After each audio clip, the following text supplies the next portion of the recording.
Hello everyone, and thanks for listening. So I'm back at you with another video, and I have done videos on this subject long before. And this is the cover of a video and a documentary about men who are pimps in America. And it was directed by the Hughes brothers, and it was entitled American Pimp. And this culture actually goes further back than this actual documentary. So, in the documentary, I would think that people who are not informed or don't know of this culture, that it's still, even today, you still have some people who will still try to reenact these characters in this documentary. And it may even still be going on, but it may be in different forms now because we have internet. And so a lot of the pornography and a lot of the things that people do are a lot on cell phones and online and on social media now. So there's a lot that is done in the adult industry, whether you're a person that is an exotic dancer, or you're a sex worker, or you're somebody that is soliciting, or you're, how would you call, they usually coin it as an escort. And a lot of times now, with the way the internet is thriving, that business does really well over the internet, and you can basically interview yourself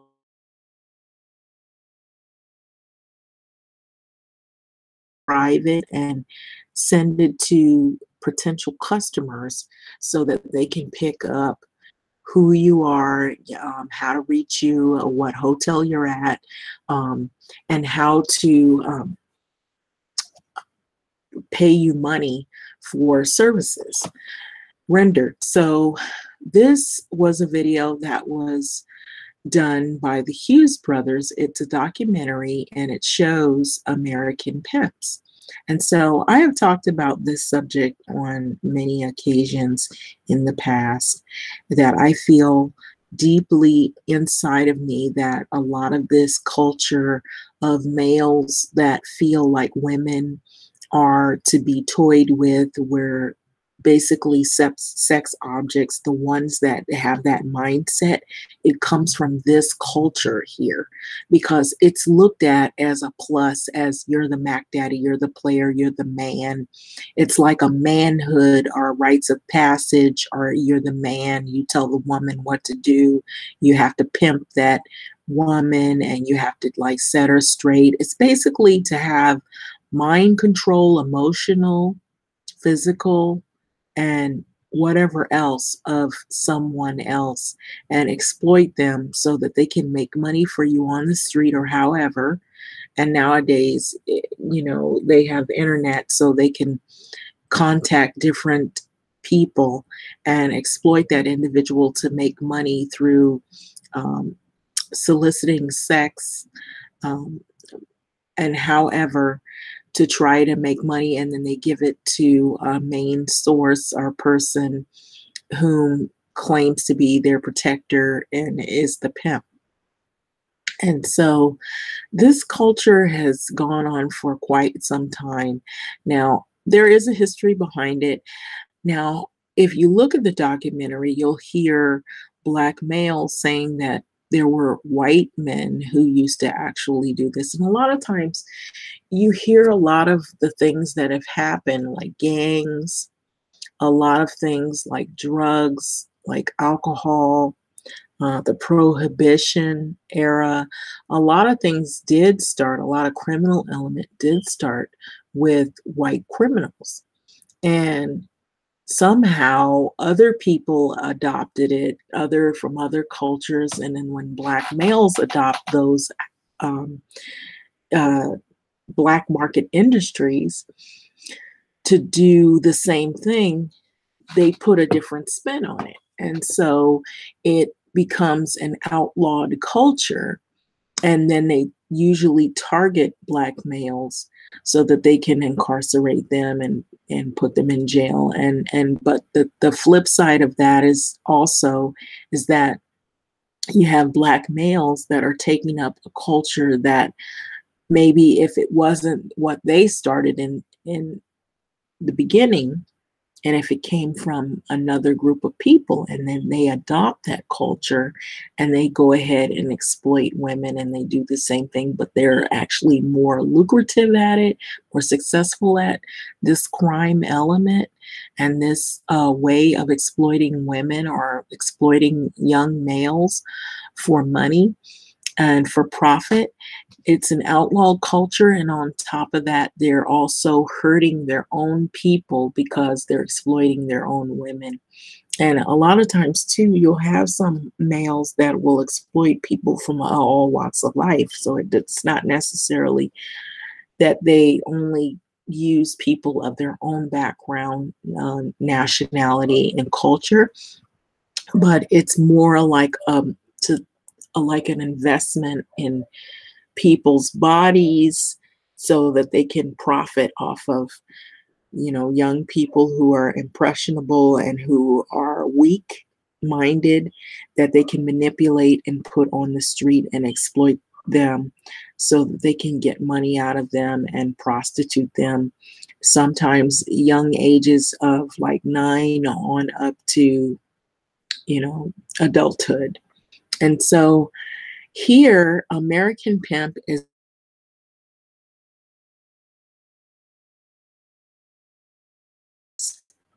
and so it was very prevalent too in the 70s. So it was directed by the Hughes brothers, the filmmakers behind movies like Menace to Society and Dead Presidents. So I would suggest that if you want to know more about what happens in smaller Black communities or Black communities where they're over policed, or you might want to watch some of these movies so you can get an idea at least as to what kinds of situations or neighborhoods and some of the trials and the things that Black community often struggles with. But to continue, the documentary consists of the first-person interviews of people that involve pimping lifestyle, which they claim or call it the game. And so the interviews are separated by short clips in the 1970s Blaxploitation films like Willie Dynamite, The Mac, and Dolomite. So the first portion of the documentary focuses on pimps working illegally. And then illegal pimps that are interviewed are from all over the US. Example, like Charm, Hawaii. He's from Hawaii. And then Fillmore Slim, who's from San Francisco. And then Payroll, who's from Las Vegas. These are some names of some popularized pimps. And so the pimps and many others discuss their theories on the history of prostitution. And so these are their personal glimpses in the history of prostitution, basically to validate why they do it. And so the pimps go on to talk about their philosophy on pimping and how they live their daily lives. The film also discusses the legal sector of prostitution. Dennis Hof, the owner of the Bunny Ranch in Nevada, is interviewed. Now, if you look at the Bunny Ranch in Nevada, it seems as more like it might be a legit program or organization. It's like a legit X-rated bunny ranch where people of all.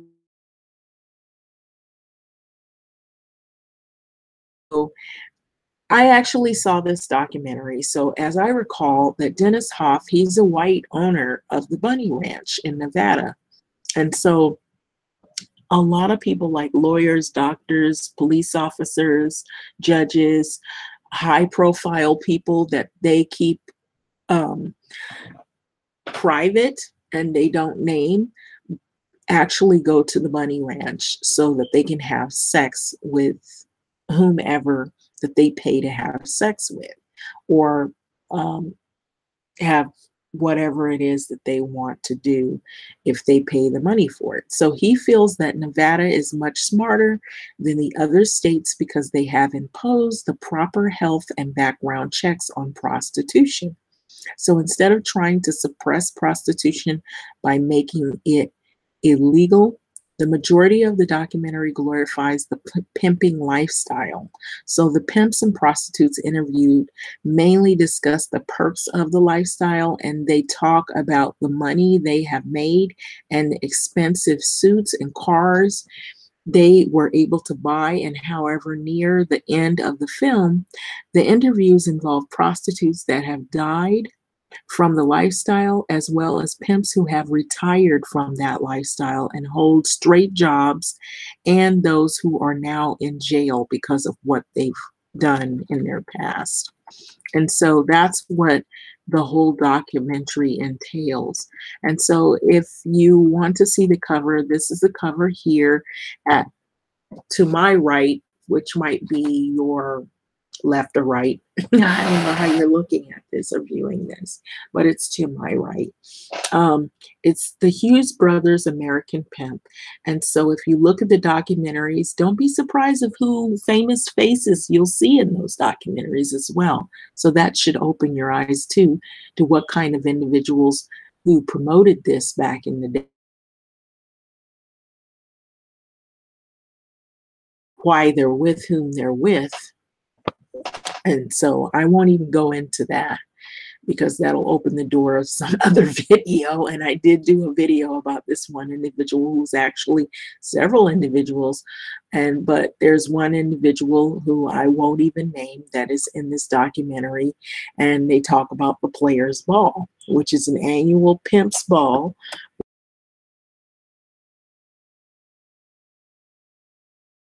It's like a big dance, and you see all these women that pretty much put themselves out there, and they're pretty much indoctrinated in this lifestyle and this culture, this subculture of being pimped out by these males or females who are actually leading that scene.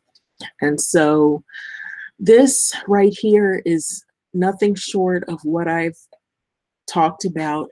I feel like this is the culture that has led a lot of Black people in terms of relationships on a bad note. And so a lot of Black males had uncles, they had fathers, they had brothers, cousins who were involved in this lifestyle, or who reverend or who looked up to people who were involved in this lifestyle. At least one or two males who thought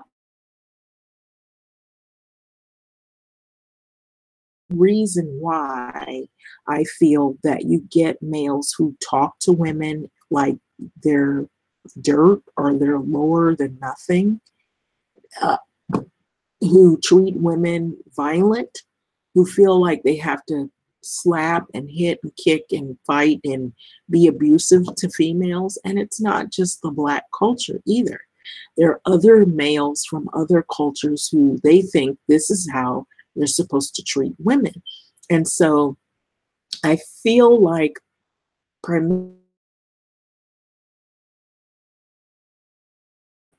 Black society and looking at Black culture, that this is an ugly part of our culture.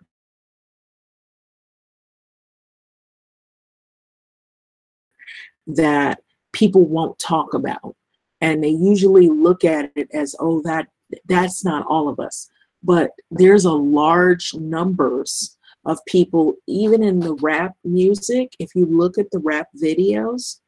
And so I'm gonna actually go to I'm just gonna randomly pick a rap video. And I'll be honest with you, I'm not trying to put a bad name on rappers because not all rappers are bad. It's, how would you say it? When you have a specific culture or style of doing things and what sells in the media during that era, usually what sells was sex, money, drugs, and violence.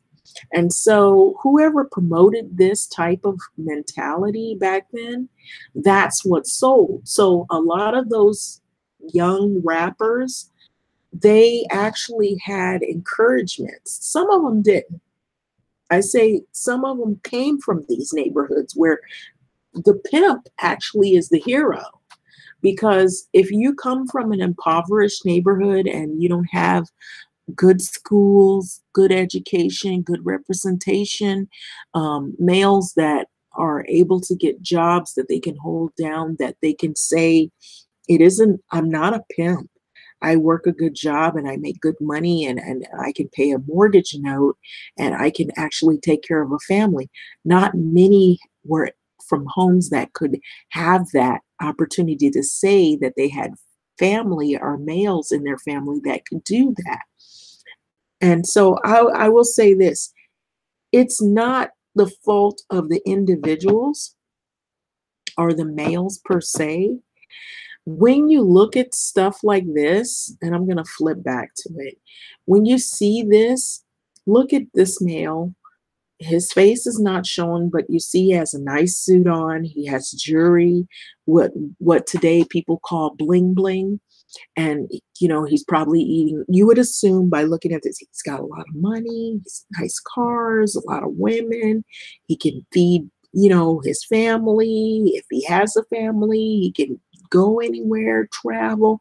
And so if you come from a poor neighborhood where there's a lack of resources, a lack of representation, a lack of community involvement because of fear of police and police brutality and a lot of things that go on in certain neighborhoods because of the fact that you're Black, then these people you look at, which on the outside people look at him, oh, that's terrible. He shouldn't be doing women like that.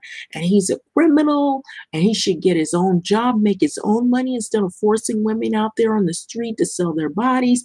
That's what you hear from people that live on the outside that don't have to deal with that. The people who are suffering and who are downtrodden or they don't have a lot of representation. When you're a young boy growing up in a neighborhood where you don't have a lot of resources and you look to who your heroes are, it's either super, the super.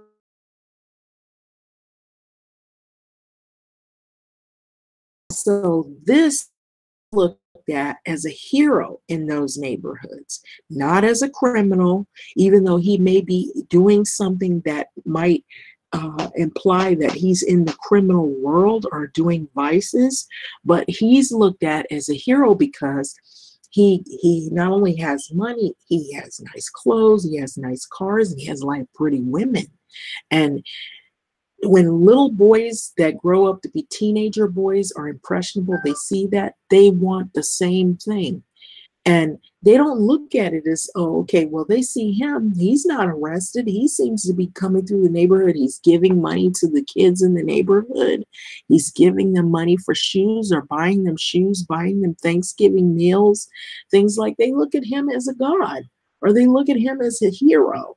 And they don't look at him as the negative, although he is doing something that is negative. He is exploiting his own people. He is doing something that is illegal, but he's not looked at that or viewed as that way in that particular community. And so that is the reason why that culture is adopted from generation to generation to generation to generation of people who are always under foot and toe. They are always underrepresented. They don't have a lot of resources. They don't have a lot of positive figures in their community. It's always the same people. You're either in sports or you're on TV, and then you distance yourself from the Black community because you've got a lot of money and representation from other people from other communities. So you distance yourself. You don't bring money back to your own neighborhoods where you grew up, and you pretty much distance yourself and pull yourself away from Black people, and you always have something sly to say. to put the focus back on Black people as if it's their problem. You're the fault why this is happening. You're the fault why you don't have any money in your community.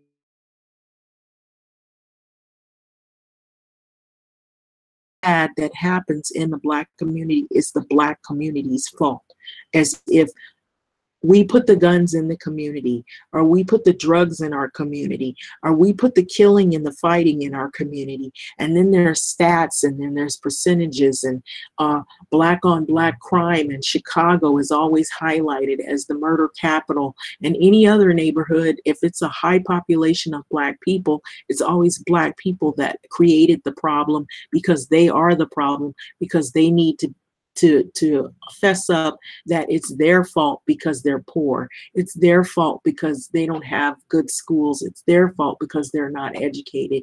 Not pointing the fact out that there's not enough resources, there's not enough money coming to those communities. Those communities been kind of left to go swing off to themselves and thrive on their own without representation and resources. If people are murdered in those communities, it's their fault. It's those people's fault. It's poor people's fault that they're poor. It's not the system. It's not the culture that's built around racism that says that, oh, poor people, Black people, brown people, people who don't have enough representation or resources or enough help in their communities. That's the reason why they're having these issues. They're scratching at bottom. They're trying to live a life of crime and do things that are deplorable, even hurt their own people. But to justify, oh, I'm sorry for doing this, I'm going to give you nice Thanksgiving dinners and go back to the community and give shoes to the poor kids in the community and give them some Jordans. Give them some expensive shoes. And mind you, expensive shoes of a ball player or some sports figure that's a Black and well-known sports figure who doesn't give back to their communities unless there's an outpour of crying and frustration from those communities, and then they finally decide to let up off some money. You know, so these are where these mentalities and this type of thinking come from. And so when you have young Black boys who have a lot of energy, a lot of talents, a lot of possibilities in life, but they already are put in a position where they're outlawed. We saw what happened to Trayvon Martin and all of the others that follow after him or before him, where they're gunned down by police. We thought he had a gun, he had a phone, or he had a toy pistol. He was playing outside.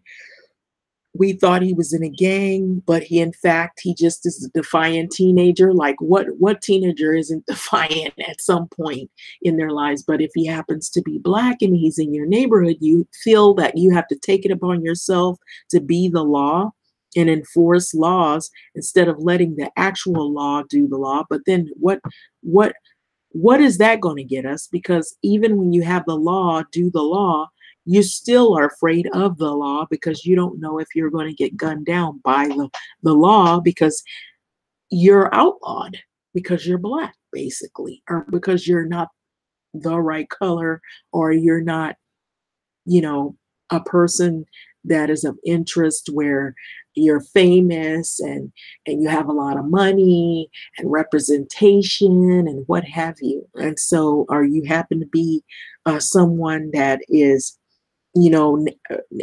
among the nameless, you're not really important. You're not looked at as important.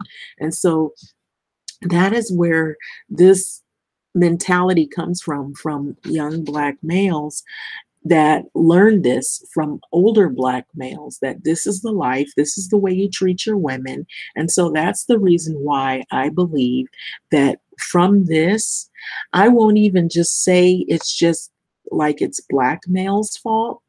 It's actually the system's fault for breaking Black families apart and for destroying Black families and for destroying the culture of what Black people having a uniteness or a unity or coming together as man and woman and being on one accord.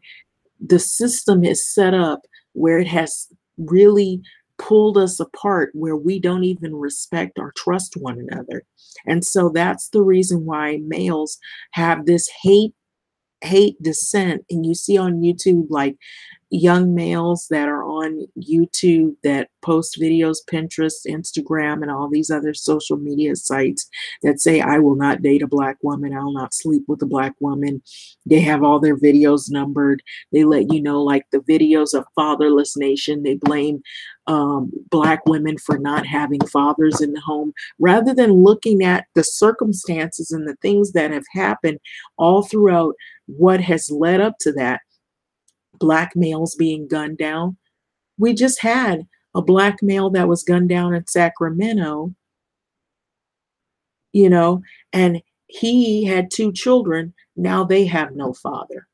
Is it the woman's fault because they have no father? But in those previous videos that I've seen that have been floating around, they need to strip those videos and change the whole focus, because it's not the black males that have done it, it's the system that has done it. The black male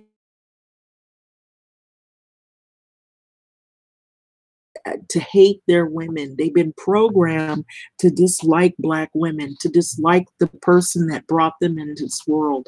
They've been programmed and they've been brainwashed that black is ugly, black is not beautiful, and you need to be with white women. You need to date white women and impregnate white women. You need to disrespect black women, and you need to talk down to black women. You need to blame all of your problems and all of your woes and all of your frustrations on the black woman. And so that breaks us further and creates the wedge and breaks us further apart from one another, so that we can't get together and be families and be strong units and be the people who we intended to be. That's where that comes from. I believe it comes from this culture and from who started this culture. And even though you could say, well, black men started this. No, they didn't. Somebody else was doing this before black men did it. And black men took it to a whole nother level.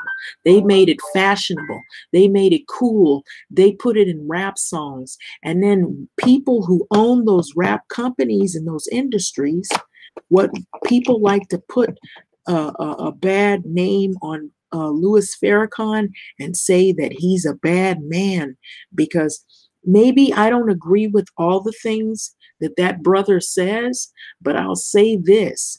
When it comes to the atrocities and the tragedies and some of the struggles that black people have went through, there's a lot of the things that he's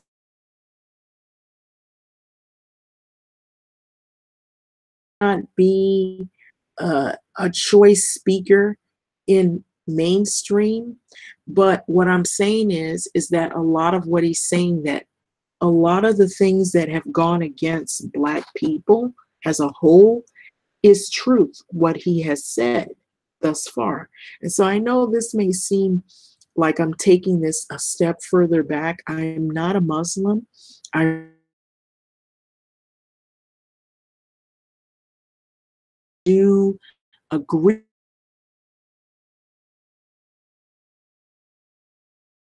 because there is truth to it.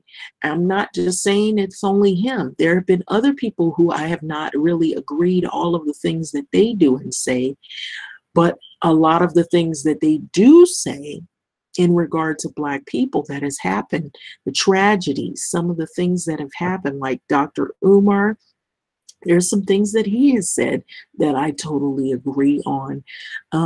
I may not be happy with his approach, and I may not necessarily be trusting of him, but there's some things that he's saying that are true. I'm not saying that I support him and that I'm going to give him money every month. No, I'm not one of those people. But what I'm saying is, I feel like a lot of this that has happened, that has broken apart the black males and black females, that have brought us to divide, a social divide and the gender wars, is not because it's just black men hate black women and black women hate black males. There is a frustration, there's a gender war, and there's a social divide, but that didn't happen overnight. It was a process that gradually happened and broke people apart. And it happened from way back. We could go as far back as when there was slavery and Jim Crow and all of the problems that have happened, because it works on your psyche and your emotion.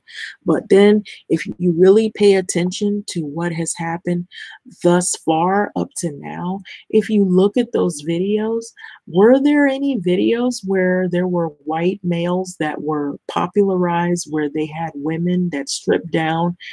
Maybe. But you didn't see it as much in the 80s. Well, at least I didn't. I noticed most of the videos and the rap videos always had video vixens, is what they call it, or video, the H word, video, you know, where the women are loose, they're scantily clad, they're barely even dressed, and they're in these videos. Now, some of the videos were really popular. Some of them, now, I'm not saying all the videos were bad, because some videos were by poolside, because there's certain cultures that do things a little bit different than others. And so they may have beautiful women that have beautiful bodies, and they're able to be in a two-piece bathing suit, and they're dancing in videos, and they're by the pool, and they give you this illusion that, oh, this is a fun party, we're having a good party and a good time, I'm a beautiful woman, and all of the men want me. But the thing is that when you do it to the point to where women look like they're actually in a pimp video, and the male looks like the pimp, and he's portrayed like he's the Mac Daddy, he's the player. And so a lot of these rap videos actually talked about neighborhoods that Black people grew up in. And they basically were backing up some of the lifestyle that they seen when they were growing up, or either they experienced or they actually lived in a household where that was going on, or they had family members that were a part of this. And so they were talking about their struggles and the things that happened, but it was supposed to come off as to let you inside the Black community and the tragedies and some of the trials or the struggles that happen in those communities. But when it caught on later down the road, it was popularized in music to the point to where people thought, wow, this is cool. We can have the women, the bitches, and we can have money and see people get shot and slapped up, and so violence and sex and money and all that stuff comes along with it. And so you have these people who are greedy in the music industry that don't look at it as the sole purpose of trying to educate people about situations that are happening in the community. They more capitalize on it. And so now you have a whole culture where pimping is the game. Like it says here, it's the game. It's the thing to do. It's cool. And so Black men, what do you think they're going to do? You don't have many opportunities. Everybody doesn't go to Harvard and Yale and Stanford. And everybody doesn't get those opportunities to get hired at a 500 Fortune company and make six figures. So how can you make six figures without having a college degree? Pimping, drug dealing, vices in the street. And so young boys, young males see that as a come up. And so that's where this comes from. And so I don't necessarily blame Black males who were in this or learned this as it if it were their fault. It wasn't. They seen it as, okay, I got to feed my family. I'm looking out for mine. And then they say, I'm making an investment, I'm buying houses, I'm coming up, And so if you are dealing with day-to-day racism and biases and bigotry, you're going to try to figure out ways to combat that. And even if it means that you could go to jail, you could get killed or shot, and there is no way out of those ghettos and those hoods, you're going to find a way out. And so if it means you have to put your life on the line to be the pimp, the American pimp, then that's so be it. And so that's what happens with that. And so that's where that whole culture comes from. And so I feel like people don't really realize what people have gone through. They look at this and they blame the people who are casualties, who are what you call, how would you say, innocent bystander, or innocent people are victims of systematic, long oppression and depression, and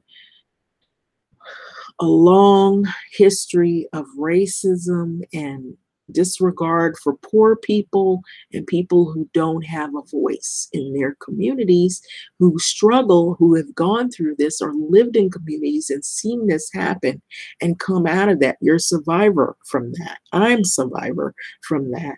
And so this is what has happened. And so that's why you'll see these videos where they always pin blame on women, because women are pretty much looked at as the weaker vessel.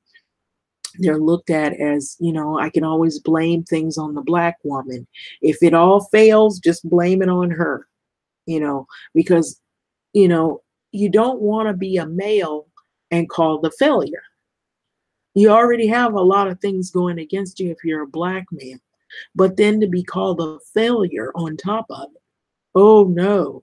Oh, it's the Black woman's fault. She did it. She caused child support. She started it. She didn't even start the child support. Child support was set up, I believe, also as another vehicle to put a wedge between Black males and Black females. And so that's the reason why we have such conflict and such disregard for one another, because of these scrutinies that gone on so long and nobody's actually clarified it, as I'm trying to do here. I know it's not popular. I know it's not fancy. I know I don't have fancy editing techniques and what have you, but I believe that's where all this is. It's actually designed and set up like Ice Cube usually said in his videos and in movies. He said the system is designed to set up Black people to fail. And so he's said that before. Well, yeah, it is. It has been, and it still is. And we see that in real time. That's the reason why you see people getting gunned down. And so now we've gotten out of this era of the Blaxploitation, and the pimp thing is kind of faded out. It's on a whole nother level. If it even still exists, it's on a whole nother level. And it probably does exist. You probably still do have pimps. You probably still do have people that are hustling in the street because they have, maybe they're in, you know, drug induced. Maybe they like the excitement in that lifestyle. They've been pretty much indoctrinated and brainwashed to believe that this is the way to be.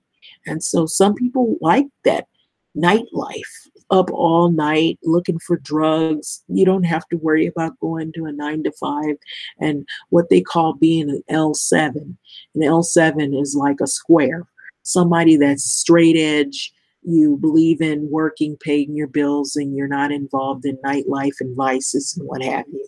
That's basically what it means. And so this is the life that some people have lived because this is all they know, because they feel that this is more easier to acquire money faster, to get the things that you want. It's living for right now rather than waiting for, oh, I'm going to save some money for retirement and this, that, and the other day. That's the L7 life, the square life. Basically, you're working, you're a poor schlep that works from 9 to 5, take abuse on the white man, telling you all this stuff about how Black people are not shit. And basically, in his own way, he may not say it as blunt as that. Some do, but others have other fancy or clever ways to say it to make your life a living hell at work, so that you wish that you never had to be there, or you're working hard to try to relocate, move somewhere else, which probably means you might be somewhere else dealing with some other evil. And it could be the same thing, maybe a worse boss that's telling you how Black people ain't shit. So, excuse me, this is the kind of thing that people from where I've come from have had to deal with. Pimping is part of the game. And so I almost feel like I should have put that in my title, but actually my title is Cultures and Trends That Change People. And so this does change people, changes your thinking, your way of looking at life in a whole nother perspective. And some people look at that, you know, if you listen to the documentaries of these guys, they say this is parts of capitalism. And so actually, they did have some articles on where are these people now, some of these pimps. So I'm going to try to click on one of these videos that shows these pimps. And, you know, some of these pimps have retired. They're no longer in the game. And so, you know, I'm going to read a little portion here. It says the American Pimp Rosebud's interview. Where are they now? It's episode 5. So there's a whole series behind these pimps. And so it says, to my knowledge, it's only human trafficking if you cross the state lines. Plus, any, and this is actually a phrase for the N word, pimping kids is a scumbag and an idiot that was bound to get bagged. So if you pimp adults and not beating, drugging, torturing them, it's just a pimping and a pandering charge. Feds go, okay, so it's sort of like in an Ebonics way. So feds are going to hate if you're touching bread, blah, blah, blah, touching money. So it goes on to talk in the lingo, the street lingo, which some people are not maybe familiar with. I am. And I will say this, I'll be honest on this video and say this, and this is opening up a little bit of my life. I actually have come from out of this situation. I was not a prostitute, but I am related to or in what you call family relation to someone who was close to me, who actually was my godfather, and he actually was a pimp. So I know a lot about this culture. And so I actually really did love him and care for him because I looked at him as my father figure. Now, he never put me on the street, but I know of other people that he did exploit. I didn't learn about that until I grew up and got older and realized what he was. But it didn't change my way of thinking about him as a person, except that I didn't like what he did. And I didn't like the way he went about it. And he did have a lot of violent tendencies. And I never could put my finger on it, but I knew something wasn't right with it. And I grew up in a culture where pretty much my dad was the pimp. And so he isn't my blood father, but he is sort of like an adoptive father. And so he was the father figure. I never had to want for anything. I had a nice home, and I went to a nice school at that time. But when I moved from that situation, because the situation that I was in, we moved from it because of the violence, things changed for me, my life changed for me. And then I ended up in neighborhoods where I actually seen more struggles. It was struggles there, but I seen more struggles with people of my own background who, you know, they're just trying to work, they're living paycheck to paycheck. And then there's a lot of policing, like bad policing, and a lot of violence, a lot of drugs, a lot of criminal activity, high mortality rate of deaths, and a lot of unemployment and very limited resources. And so I can share that and honestly say I know this culture firsthand like the back of my hand because I've seen it in full throttle. And this was during the 70s when it was at its peak. And so anyway, I'm going to click on this video. This is a pimp by the name of Rosebud. So I'll just click on the video of him. And this is a commercial. So as soon as the commercial is off,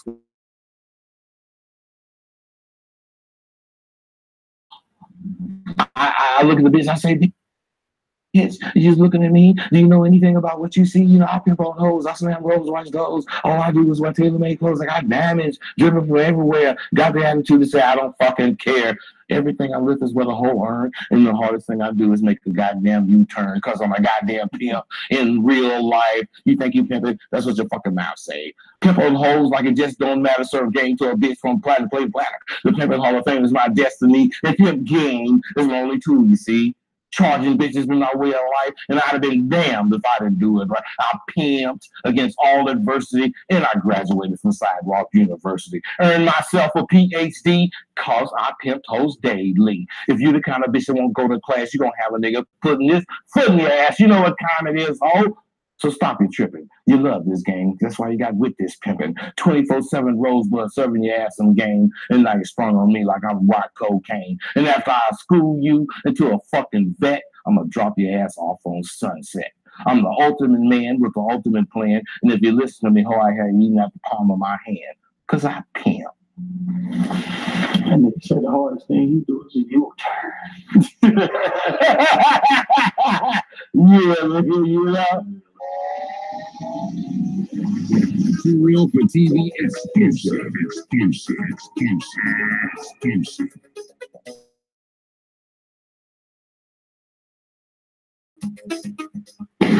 By popular demand, I'm here with none other than Rosebud with a double D for a double dose of this pimping. TooRealForTV.com. Yeah, now. Hey man, Rosebud, man, it is a pleasure to see. Man, you know, I want to say, man, when I was doing my Where Are They Nows, they were supposed to be Where Are They Nows for everybody that's on cross country pimping. But everybody kept saying, you got to be Rosebud, you got to do Rosebud. You do an interview with Rosebud. I said, well, Rosebud, American Pimp, that ain't cross country pimping. They give me more credit than what I deserve. But I said, man, that'd be a dope idea. We could do it Where Are They Now for anybody. You know what, though? See, they was right, because what you doing cross country pimping?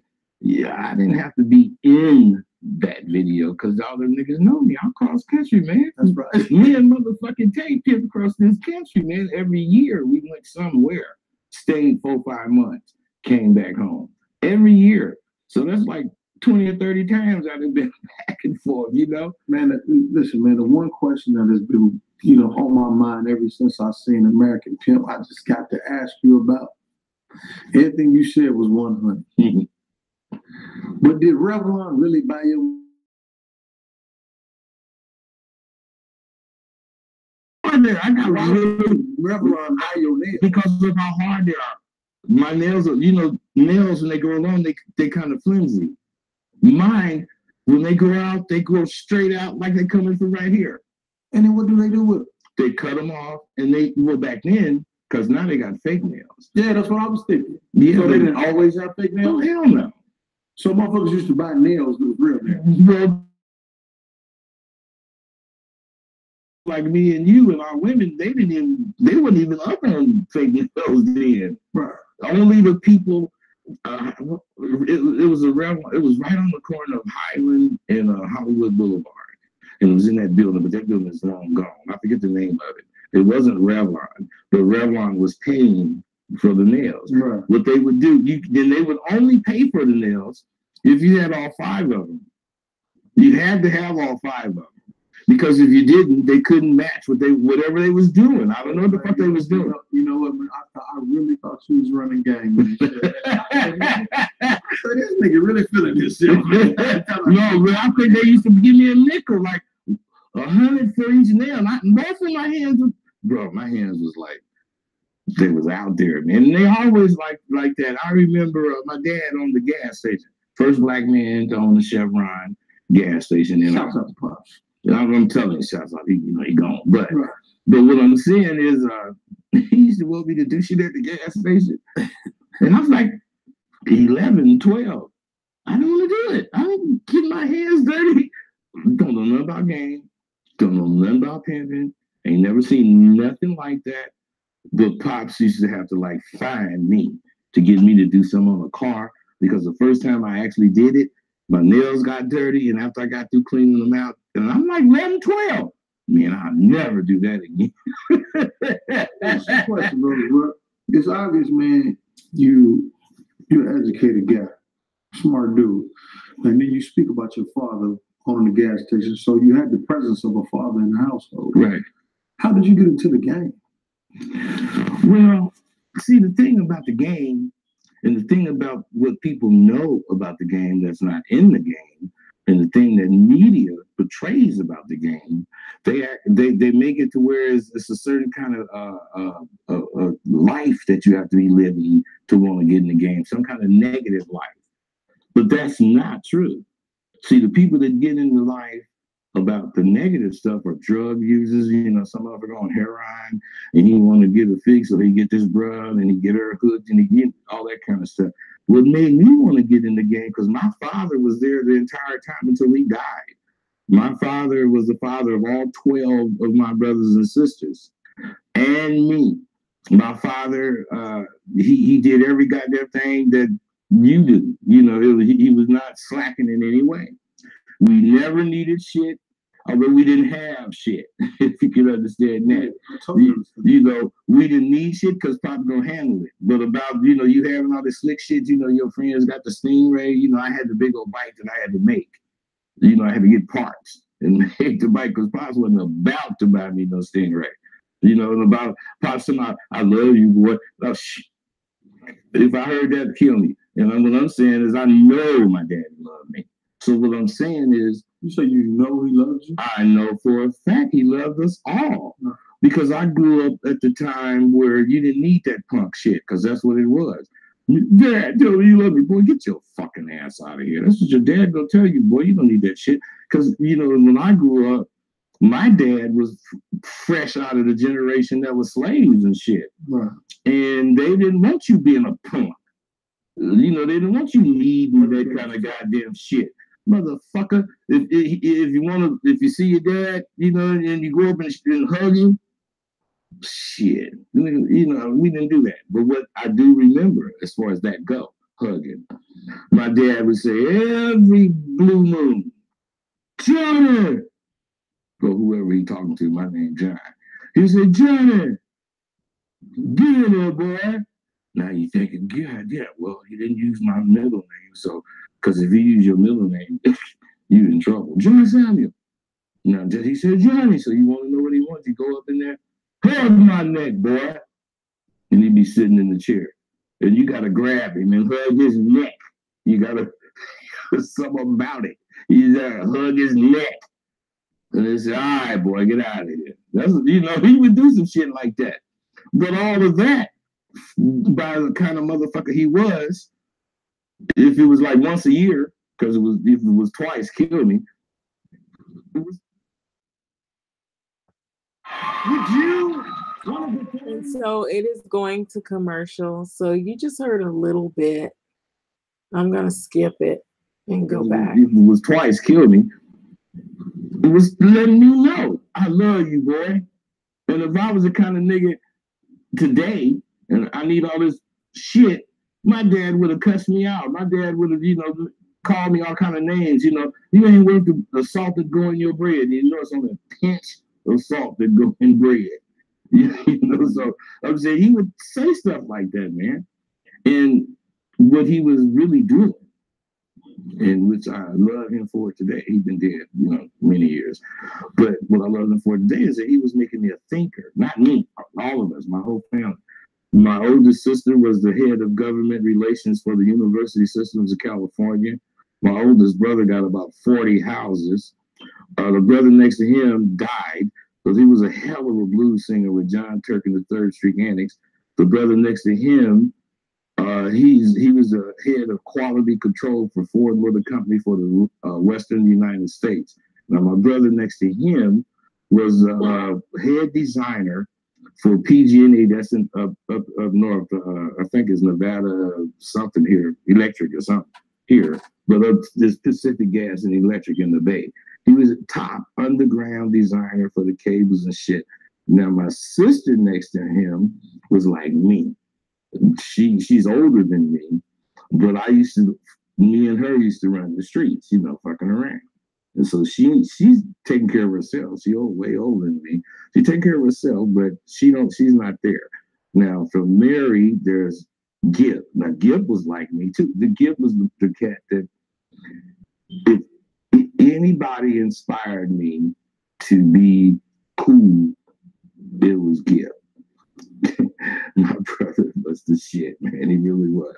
Best dress all the time in high school, the yearbook pictures every year. Had gang of bitches whenever the motherfucking phone rang in our house. It was for Gibb. And there was another broad calling Gibb, trying to, whatever. And he'd be like telling him no. It was just me. So one time I asked him, how you have all these women, man? He said, beat chicken shit, John. Beat chicken shit. Women want what they can't have. He told me that. I took that with me, man. I'm still like that today. Gibb, and then Evelyn, my sister, retarded. Well, that's not the right word. Let me ask you a question, though, man. You grew up in a house with brothers and sisters. 12. Mother and father, I'm assuming. So you know the structure of family. So how do you get off into pimping, though? See, what I'm saying is I mentioned all these family members. I knew we was going somewhere with it. I mentioned all these family members. And the thing is, Pops had a regular job. He was what would be called an IT guy now. He was not an electrician. He was electronic at Mirror Island. But that was paying good then, but it wasn't paying enough for them to buy us fly shit. The kids, we had to only get the necessities because there was 12 of us in that motherfucking house. True. It ain't like it's, a few kids. So he couldn't do that shit. So what I'm saying is, what made me personally see slick shit was not having shit. I didn't have shit. I had to wear hand-me-down clothes and shoes. And I remember, this probably ain't gonna make no sense to you, man, but when I was a youngster, this material came out called iridescent. You ever heard of that? Yeah. Man, iridescent shirts came out. And all my friends got them fucking shirts. And I couldn't get one. And I was, man, it didn't. But that shit is what started me to talking shit. Because you ain't finna talk about your motherfucking shirt. And I got on a regular shirt. And you talking about your, man, mom, I'm here. And then your mama this and your family that. I'm finna start talking about it. We used to call it signifying. And no holds barred when you signifying. Can't nobody getting mad. And you just start capping on the motherfucker, saying all kind of shit. But anybody that had shit, I had something to say. Why? And as far as to answer your question, is because I didn't have nothing. I just didn't have shit. Well, what? So I'm going to stop the video there. So that basically clarifies why some of these young boys at the time felt the need that they would go into the industry of pimping. So not necessarily all of these Black people that come from these neighborhoods didn't have a father present. So some people did have their parents present. They were taken away because the parents got incarcerated, or the parents died, or the parents, maybe they didn't make a lot of money. And so when you see young Black boys and they're in a family where they have like 12 brothers and sisters, they don't have a lot of resources, they don't have a lot of food, maybe they don't have a lot of clothes, or maybe they have just basics, what they need, but they don't have all the things they desire and want. There's a difference. You can have your basics of what you need. You can have your food, clothing, and lodging, and the things that you need, and school or whatever. Everything is there for you. It's mediocre. It may not be the latest trend or the newest shirt or the newest pants or the newest shoes. But when you have kids that grow up in neighborhoods where they don't have a lot of things, and kids become teenagers, and what do teenagers do? They like to have the nicest shoes, the nicest clothes. They're impressionable. They have all this hope and all these dreams and aspirations. You don't think that Black boys don't have that? You don't think that Black young women don't have those dreams and hopes and aspirations to have the finest clothes, the finest shoes, to go to nice restaurants, to go to a movie, to have a girlfriend or a boyfriend, to go out and look good, have a nice hairstyle? So they have those types of wants too, just like any other normal teenager. And so what happens in poor neighborhoods where people are just basically struggling to make ends meet, living paycheck to paycheck during an era of that pimping? You're going to have boys that they're going to look at rappers, or they're going to look at movie stars or actors or the sports industry. Or if you don't have sports, you know, you don't have the gift of getting into sports and getting picked. And how many times have people they've been athletically inclined, but they're never the draft pick? You know, how many kids have wanted to go to really nice colleges, but they somehow, they have the maybe the book knowledge and the grades, they just don't have the money. And that's what I've heard back in that time, that they didn't have the money. They didn't have what they have now, all the scholarships and the funding and whatnot. And very few would get picked. And then, you know, you have some people who maybe they come from two-parent homes, but the parents, they maybe had what seemed to be back then good jobs, but they just didn't have enough the money to buy those fancy shoes for the kids because they have a lot of kids. Or maybe they don't have a lot of kids, they just don't have the money. And so, like, you hear this guy Rosebud, an ex-pimp, talking about his story, you know, and there's more to it. And there's other guys that explain their stories. Everybody's a case by case, different situations or scenarios. Even some people who have grown up in households where they came from a long line of pimps, and they saw their uncle as a pimp, or their cousin or their brother, and they themselves wanted to be a pimp because they, you know, idolized pimps because they have a lot of women. And you did mention, Rosebud did mention in the video that he had a brother that had a lot of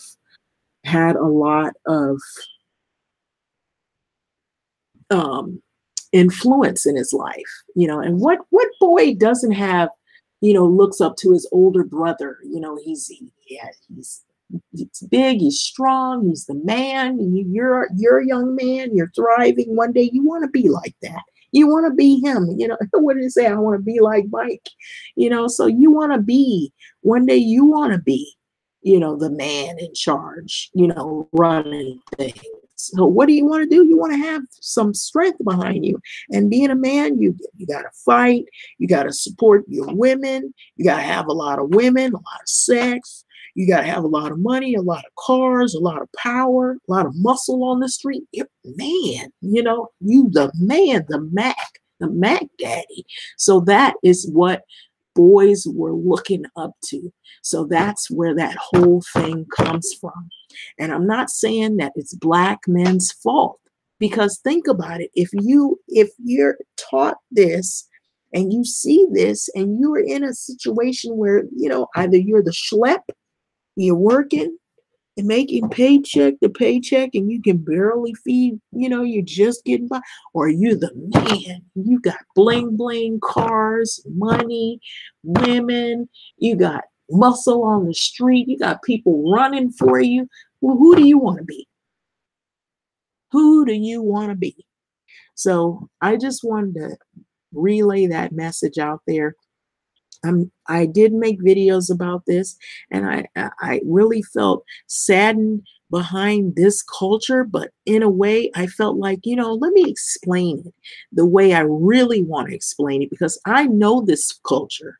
I grew up in this. I know who these people are. I know of what this is. And so I'm explaining it not to demonize the pimp per se. I'm going to demonize the whole system that's set up to put boys in a position where they feel, or put people in a position where they feel like in order for you to have a come up, you got to look for vices because there is no way out of the hood. This is your ticket out of the hood. Either you're in the hood. If you're going to be in the hood, you're going to be ghetto fabulous. So with that being said, I just want to leave you with this. Like, comment, and subscribe on this video. And if you want to like actually look at this documentary, feel free. This is the cover of it. And so even if they change the cover, it's called American Pimp by the Hughes brothers. And I'm sure it's probably a good seller because people like documentaries. If you want to know about something that's historical, this is historical in a way. It's an era that happened and it was thriving, and it's still thriving, but it's probably in a whole another level right now. And now you got new people doing it, young people doing it, because this is like sort of a generational thing.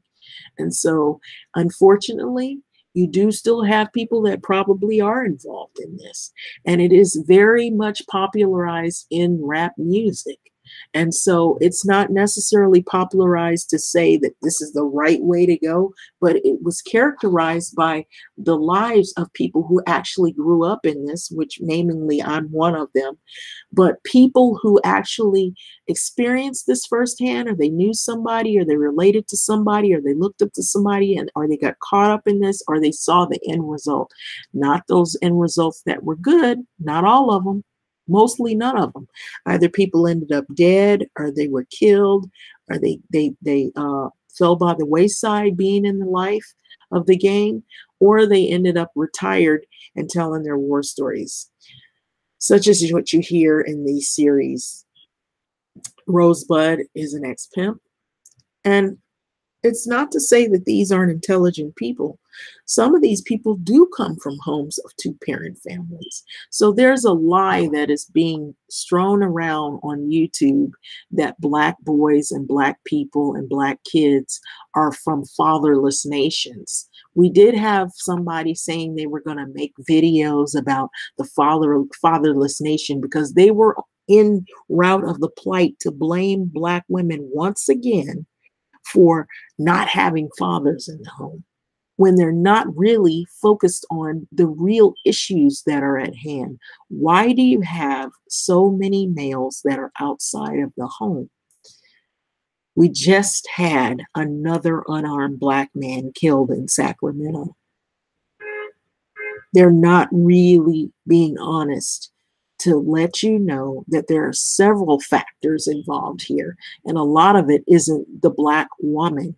It isn't. I say most of it isn't. Most of it isn't.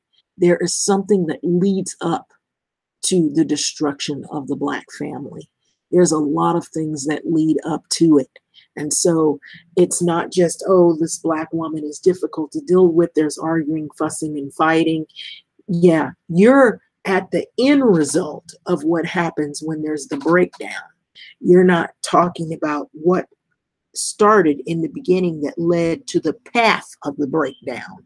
So let me clarify that. And so I just want to leave you with this. So like, comment, subscribe, and thank you for listening. And this is the Hughes Brothers American Pimp documentary. If you so wish to watch it, and do so. But thank you for